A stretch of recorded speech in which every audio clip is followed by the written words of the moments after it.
Bonjour à tous, j'espère que vous allez bien. Nous allons corriger l'activité numéro 4 où je vous demandais de rechercher comment étaient localisés les volcans et les séismes à la surface du globe terrestre, afin de savoir plus précisément quelles étaient les zones à risque à la surface du globe. Alors, vous aviez donc à observer cette première vidéo sur Google Earth qui vous présentait les différents reliefs existants au niveau donc de notre planète. Vous aviez cette carte-là qui résumait ces fameux reliefs, et ensuite vous aviez différentes cartes à votre disposition. Alors avec cette première carte, je vous demandais de repérer où étaient les volcans effusifs. S'ils étaient répartis de façon uniforme à la surface du globe terrestre, c'est-à-dire si on en trouvait partout à la surface du globe terrestre, s'ils étaient au contraire très localisés de façon donc ponctuelle au niveau donc du globe terrestre, et par rapport au relief où on pouvait établir leur localisation. Donc si on prend les volcans ici effusifs, les volcans effusifs c'était les petits points rouges ou les petits traits rouges, on voit qu'ils ne sont pas répartis de façon uniforme à la surface du globe terrestre, mais au contraire ils sont alignés, et ils sont alignés vraiment à des zones très précises au niveau du globe terrestre, ici et ici, qui correspondent ni plus ni moins qu'à niveau de la zone de grande cassure ici au niveau du continent africain, ou au niveau ici des dorsales océaniques. Donc les trois réponses à cocher étaient alignées au niveau des grandes cassures et au niveau des dorsales océaniques. Même travail à faire ensuite pour les volcans de type explosif. Donc les volcans explosifs sont ici les petits points bleus. On voit qu'ils n'ont pas du tout la même localisation que les volcans effusifs, mais c'est pareil, ils sont bien alignés à certains endroits exclusivement du globe terrestre. Ici, au contraire, on repère que c'est au niveau donc des fossés océaniques, des arcs insulaires, et au niveau ici des chaînes de montagnes, par exemple. Donc, les trois cases à cocher étaient alignées au niveau des chaînes de montagnes et des fossés océaniques pour ceux des volcans explosifs. Alors, ça c'était franchement pas compliqué du tout. Ensuite, je vous demandais donc de comparer la localisation des séismes avec celle des volcans que vous veniez de faire. Et en fait, il apparaît de façon évidente que la localisation des séismes ici, voilà, ici c'est tous ces petits points roses que vous voyez, correspond exactement à la localisation des volcans. Autrement dit, où on trouve des volcans, on aura des activités également sismiques. C'est exactement aux mêmes endroits. Donc là, l'élève m'a mis les séismes sont situés aux mêmes endroits que les volcans. La réponse, elle est simple et correcte. Donc ensuite, je voulais que vous fassiez un autre constat. C'est-à-dire qu'au niveau de la surface du globe terrestre, donc, on peut aussi établir l'existence de plaques. Phénomène que je suis sûre que vous avez déjà entendu. On parle souvent de plaques à la surface du globe terrestre. Cette vidéo vous présentait ces plaques.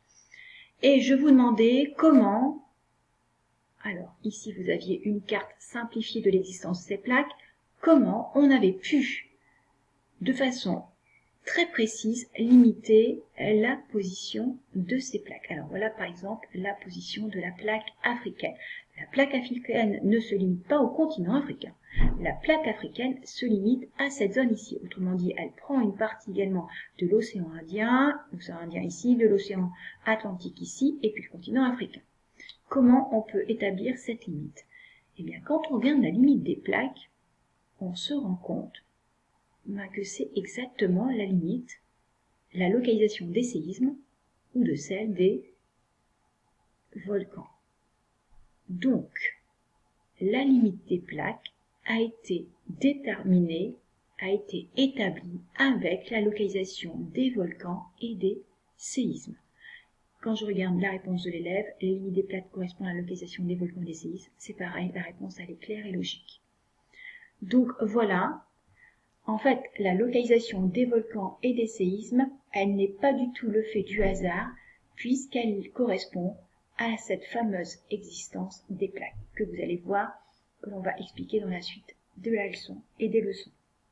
Donc voici le bilan que l'on peut avoir au niveau du cahier. Je vous ai remis la vidéo de Google Earth qui vous présentait le relief. Je vous présente ici les volcans explosifs où ils sont alignés, chaînes de montagnes, fossés océaniques et arcs insulaires. Les volcans effusifs au niveau des dorsales océaniques et des grandes cassures.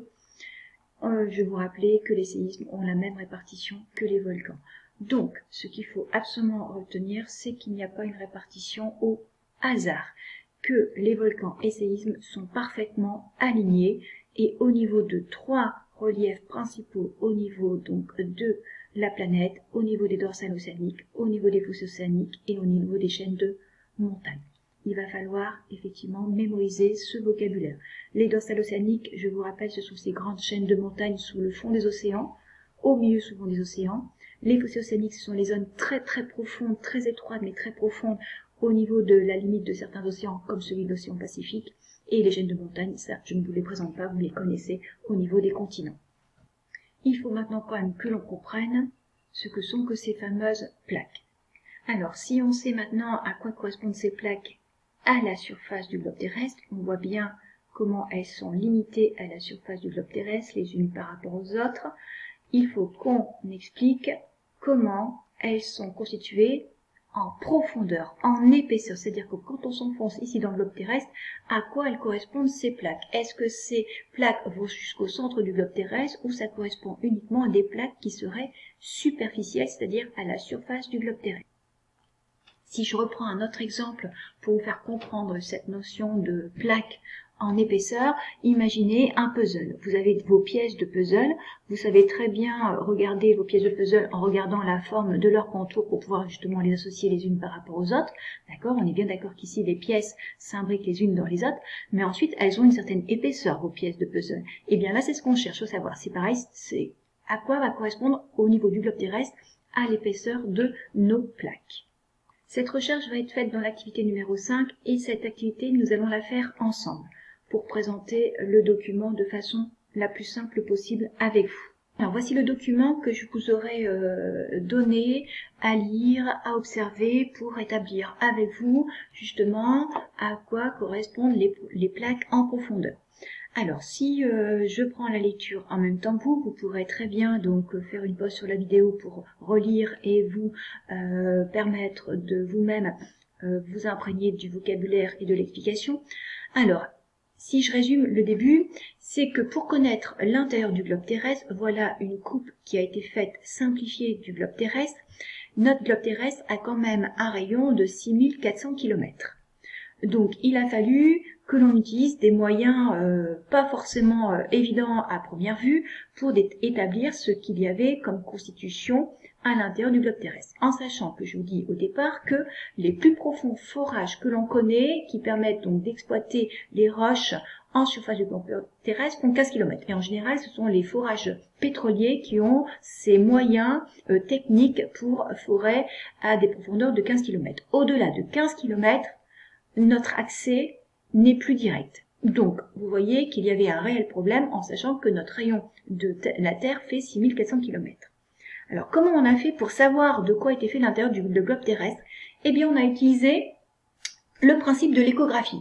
Alors, c'est-à-dire qu'en fait, on envoie des ondes à l'intérieur du globe terrestre par différents chocs et en fait, on s'est rendu compte que les ondes étaient capables de se propager à l'intérieur du globe terrestre mais qu'elles ne se comportaient pas, ces ondes, pareilles selon la nature des roches, suivant la consistance des roches. C'est-à-dire que la vitesse des ondes va être beaucoup plus lente ou beaucoup plus rapide selon si le matériau est très dur, très rigide, ou si au contraire il est mou, ou si au contraire il est très liquide. De même, si on a des roches différentes, eh bien nous aurons également des vitesses d'ondes différentes. Et c'est comme ça qu'on a pu établir qu'à certains kilomètres de profondeur, on avait très probablement des roches différentes avec des consistances différentes. Donc voilà le résultat de cette étude. Et forcément, à ces différentes couches de roches, on a donné, d'accord, des noms particuliers. Et on s'est surtout rendu compte que la surface de la Terre avait une couche, un niveau qui était très rigide, autrement dit solide. Cette couche a été appelée la lithosphère. Et cette lithosphère forme ce que nous appelons les plaques lithosphériques. Et elle va reposer sur une couche qui va être beaucoup moins rigide, que l'on va appeler l'asténosphère. Donc, si on reprend ceci sur le document, pour voir à quoi ça correspond, je reprends ma surface de la Terre, je vois ici qu'on a un ensemble rigide à peu près 30 km de profondeur, on a en dessous une autre couche rigide qui va jusqu'à une profondeur de 150 km. Si on vous a mis des couleurs différentes pour deux couches rigides, cela veut dire que probablement c'était des roches rigides mais qui étaient différentes.